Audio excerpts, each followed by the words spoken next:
Selamat pagi, selamat bertemu kembali dengan Ibu Diah Arumsasi dalam pelajaran ekonomi di kelas 12 ini. Judul pelajaran kita hari ini adalah akuntansi sebagai sistem informasi. Ini adalah materi yang kedua terkait dengan akuntansi sebagai sistem informasi. Kompetensi dasarnya, yang pertama mendeskripsikan akuntansi sebagai sistem informasi, yang kedua menyajikan akuntansi sebagai sistem informasi. Kata kuncinya sistem informasi, prinsip dasar akuntansi, pemakai informasi akuntansi, dan etika profesi akuntansi. Yang ketiga ini atau tiga hal ini sudah kita pelajari di pertemuan yang sebelumnya terkait dengan sistem informasi. Jadi memang ini Bu Diah pecah menjadi dua supaya materinya juga tidak terlalu banyak, sehingga PPT dan penjelasan PPT-nya nanti semakin panjang, nanti juga tidak terlalu efektif untuk penyerapan materi yang ada. Jadi untuk yang video pembelajaran saat ini penekanannya adalah kita akan membahas mengenai etika profesi akuntansi dan satu lagi tentu saja terkait dengan bidang-bidang akuntansi. Nah, di sini masih tema besarnya adalah akuntansi sebagai sistem informasi. Definisi, pemakai, prinsip ini sudah kita pelajari di pertemuan yang lalu atau video pembelajaran yang lalu. Jadi kita akan belajar tiga hal ini, yaitu mengenai bidang akuntansi, potensinya, dan etika profesi akuntan. Bidang-bidang akuntansi ini ada 8 hal ya atau pembagiannya. Yang pertama adalah akuntansi keuangan atau akuntansi umum, dinamakan financial accounting, akuntansi manajemen accounting, akuntansi anggaran, budgeting accounting, akuntansi pemeriksaan auditing, akuntansi perpajakan, tax accounting, akuntansi biaya, cost accounting, sistem informasi, accounting system, dan akuntansi pemerintahan, government accounting. Jadi cukup banyak ya anak-anak ini. Nah, nanti masing-masing akan kita lihat masing-masing pengertiannya dan hal-hal yang dipelajari dalam bidang-bidang akuntansi ini. Yang pertama, akuntansi keuangan atau akuntansi umum atau financial accounting. Akuntansi keuangan adalah akuntansi yang kegiatannya sejak dari pencatatan transaksi sampai dengan penyusunan laporan keuangan untuk kepentingan pihak di luar perusahaan, seperti investor, kreditur, pemerintah, dan lain sebagainya. Jadi, financial accounting ini lebih menekankan kepada kepentingannya untuk pihak luar yang ada. Kemudian yang berikutnya akuntansi manajemen atau manajemen accounting. Akuntansi manajemen adalah akuntansi yang meliputi segala kegiatan di dalam perusahaan untuk membantu manajemen perusahaan untuk pertimbangan pengambilan keputusan. Ini sudah saya jelaskan beberapa waktu yang lalu ya. Ini malah justru masuk di pertemuan yang pertama mengenai bahasa keputusan atau bahasa pengambilan keputusan ya. Nanti kalian ingat lagi, kalau lupa ya lihat video pembelajaran yang sudah saya upload di YouTube yang kemarin. Kemudian yang ketiga, akuntansi anggaran atau budgeting, yaitu akuntansi anggaran yang menyajikan kegiatan keuangan dalam jangka waktu tertentu, dilengkapi sistem penganalisisan dan pengawasannya. Jadi, poin pentingnya adalah terkait dengan jangka waktu yang ada. Lalu akuntansi pemeriksaan atau auditing. Akuntansi pemeriksaan adalah akuntansi yang berhubungan dengan pemeriksaan bebas atas akuntansi umum yang biasanya dikerjakan oleh akuntan publik perpajakan atau tax accounting. Kemudian akuntansi perpajakan adalah akuntansi yang berkaitan dengan masalah perpajakan seperti pengisian SPT, perhitungan PPh, PPN, dan sebagainya. Lalu tujuannya adalah memenuhi peraturan perpajakan yang berlaku dan menekan pajak seminimal mungkin. Pajak yang berlaku dan menekan pajak. Jadi ini terkait dengan perpajakan ya. Nanti pajak juga ada KD tersendirinya ya. Kemudian akuntansi biaya atau cost accounting. Akuntansi biaya adalah akuntansi yang kegiatan utamanya ditujukan untuk menghitung biaya-biaya produksi yang dikeluarkan oleh perusahaan pabrik atau perusahaan industri. Jadi akuntansi biaya ini nanti lebih banyak atau lebih dalam dipelajari ketika kita masuk di dalam perusahaan industri, karena terkait dengan biaya produksi yang dikeluarkan oleh perusahaan ya. Jadi mungkin menghasilkan sebuah produk dihitung biayanya sampai dengan kemudian biaya penjualannya sampai dengan keuntungannya. Jadi ini ada akuntansi biaya. Lalu yang ketujuh, sistem akuntansi atau accounting system. Sistem akuntansi adalah akuntansi yang berhubungan dengan prosedur akuntansi dan peralatannya serta penentuan langkah dalam pengumpulan dan pelaporan data keuangan. Jadi kalian perhatikan di sini poin pentingnya adalah mengenai prosedur akuntansi ya. Jadi namanya saja sistem. Jadi di sini terkait dengan prosedur akuntansi, langkah-langkah pengumpulan dan pelaporan data keuangannya. Kemarin di pertemuan yang kedua atau ketiga sudah saya singgung ya. Jadi mengenai adanya data-data, tapi data itu belum berarti kalau belum bisa diolah menjadi sebuah informasi yang penting bagi pihak-pihak yang membutuhkan seperti pihak intern ataupun ekstern guna pengambilan keputusan. Jadi ini termasuk di dalam bidang akuntansinya. Lalu yang kedelapan adalah akuntansi pemerintahan atau government accounting. Akuntansi pemerintahan adalah akuntansi yang kegiatannya diarahkan pada transaksi-transaksi yang dilakukan oleh lembaga pemerintahan. Jadi ini terkait sekali dengan transaksi yang dilakukan oleh lembaga pemerintahan. Jadi skupnya memang spesial ya, spesialis. Jadi ada kekhususan yang dilakukan oleh lembaga pemerintah. Itu mengenai bidang akuntansi. Setelah itu mengenai profesi akuntan. Jadi kita melihat di sini ada 5 profesi akuntan yang bisa kita pelajari atau kita lihat lebih lanjut. Yang pertama adalah akuntan publik, akuntan pemerintah, akuntan perusahaan atau intern, akuntan pendidik ya. Oke. Jadi ini sebenarnya kalau kita mau singkat itu ya adalah akuntan intern dan ekstern gitu saja ya. Nanti kalian bisa melihat lebih jelas lagi ya. Jadi pemakai informasi intern dan ekstern kemarin juga sudah saya jelaskan, tidak saya ulang kembali ya. Lalu yang pertama, akuntan publik adalah akuntan yang kegiatannya memberikan jasa untuk kepentingan perusahaan dengan sejumlah pembayaran tertentu atau disebut juga akuntan ekstern. Jadi publik ini ya di sini adalah terkait dengan jasanya yang diberikan untuk perusahaan yang menggunakan jasanya itu dalam menyusun laporan keuangan, maka dinamakan juga akuntan ekstern. Yang kedua, akuntan pemerintah adalah akuntan yang bekerja sebagai pemeriksa atau auditor ya untuk pemerintah atau negara. Jadi di sini tugasnya nanti adalah melakukan pemeriksaan atau auditing untuk pemerintahan dan negara yang ada. Lalu yang ketiga, akuntan pendidik adalah akuntan yang bekerja sebagai pengajar atau dosen di perguruan tinggi. Ya, oke. Ini yang ini bukan ya, belum nggak termasuk di sini. Jadi sampai di sini saja. Jadi akuntan sebagai pengajar atau dosen di perguruan tinggi.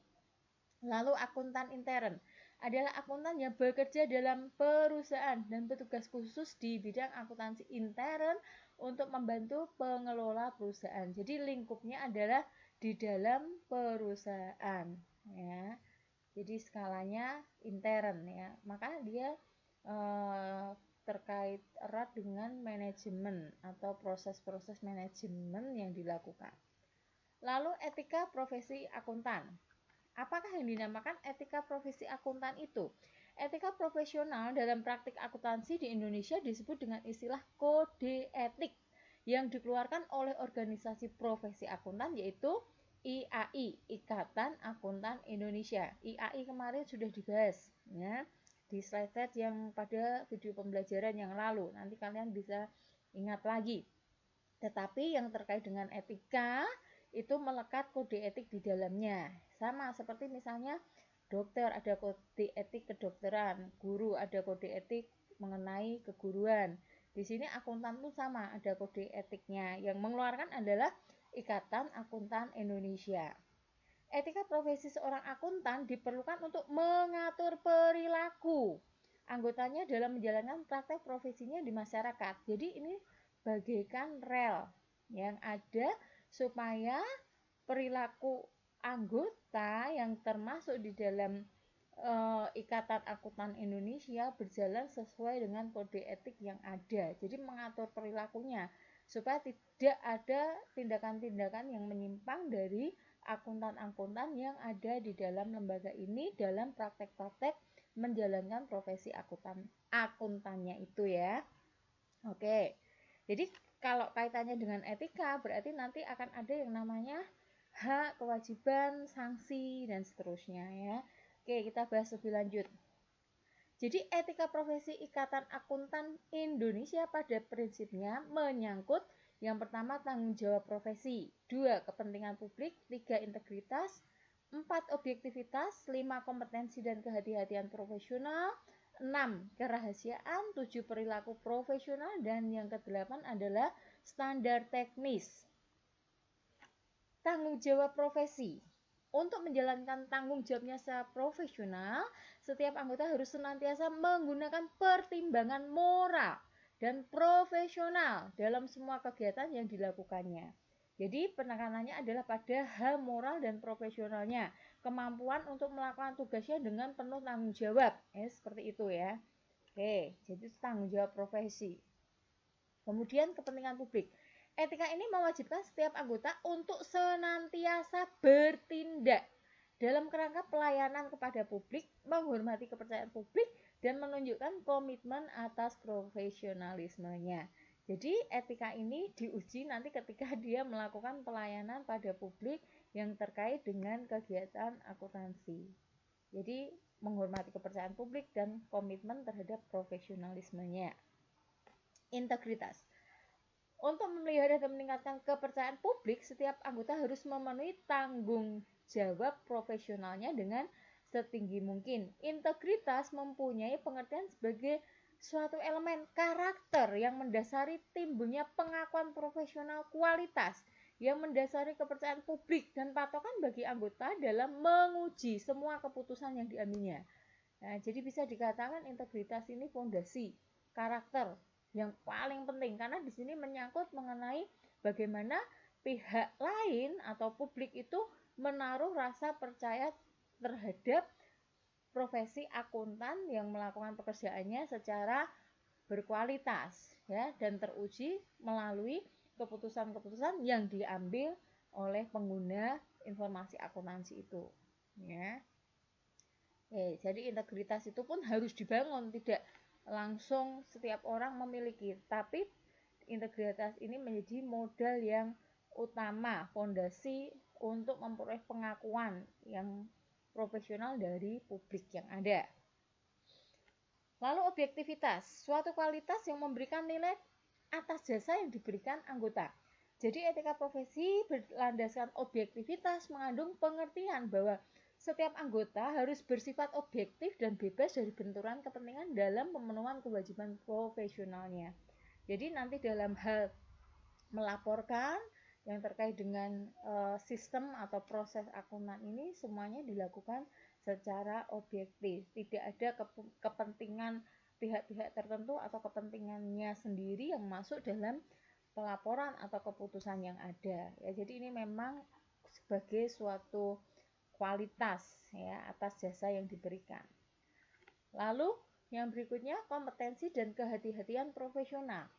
Adapun yang dimaksud dengan kompetensi dan kehati-hatian profesional adalah setiap anggota harus melaksanakan jasa profesionalnya dengan penuh kehati-hatian, kompeten dan ketekunan serta kewajiban untuk mempertahankan pengetahuan dan keterampilan profesionalnya pada tingkat yang diperlukan. Ya, jadi ini melekat banget hati-hati, kompeten, berarti mampu, tekun, ya. Lalu melakukan kewajiban untuk mempertahankan pengetahuan dan keterampilan profesional pada tingkat yang diperlukan. Dan ini berguna untuk memastikan bahwa klien atau pemberi kerja memperoleh manfaat dari jasa profesional yang kompeten berdasarkan perkembangan praktik legalisasi dan teknik yang paling mutakhir. Jadi secara keabsahannya. Lalu kerahasiaan. Prinsip kerahasiaan yang dimaksud yaitu setiap anggota harus menghormati kerahasiaan informasi yang diperoleh selama melakukan jasa profesional. Tidak boleh memakai atau mengungkapkan informasi tersebut tanpa persetujuan, kecuali bila ada hak atau kewajiban profesional atau hukum yang mengungkapkannya. Jadi mengenai hal-hal yang terkait dengan apa yang dilakukan itu harus dijaga kerahasiaannya. Tapi di sini ada perkecualian jikalau ada hak atau kewajiban profesional yang secara hukum itu harus butuh diungkapkan ya. Kemudian perilaku profesional dimaksudkan bahwa setiap anggota harus berperilaku konsisten. Konsisten itu tetap, tidak mudah terombang-ambing, tidak berubah-ubah ya dengan sekonyong-konyong atau selalu tiba-tiba perubahan, enggak. Tapi di sini perilaku profesional itu juga ditandai dengan perilaku konsisten, dengan reputasi profesi yang baik, dan menjauhi tindakan yang dapat mendiskreditkan profesi. Jadi reputasi dari seorang akuntan itu harus betul-betul baik ya, reputasinya dijaga. Maka pentingnya kode etik itu untuk mengatur perilaku supaya reputasi yang dimiliki oleh seorang akuntan itu tidak ternoda oleh hal-hal yang dapat mendiskreditkan profesi itu. Nah, kewajiban tersebut harus dipenuhi oleh anggota yang lain, staf, pemberi kerja, dan masyarakat secara umum. Ya. Lalu standar teknis. Setiap anggota wajib melaksanakan jasa profesionalnya sesuai dengan standar teknis dan standar profesional yang relevan. Ya. Relevan kemarin sudah dibahas di pertemuan atau video sebelumnya, relevansi. Ya. Jadi relevan itu seperti apa? Kesesuaian, ya, data yang dapat dipertanggungjawabkan. Nah, ini saya singgung sedikit ya, nanti kalian bisa baca lagi.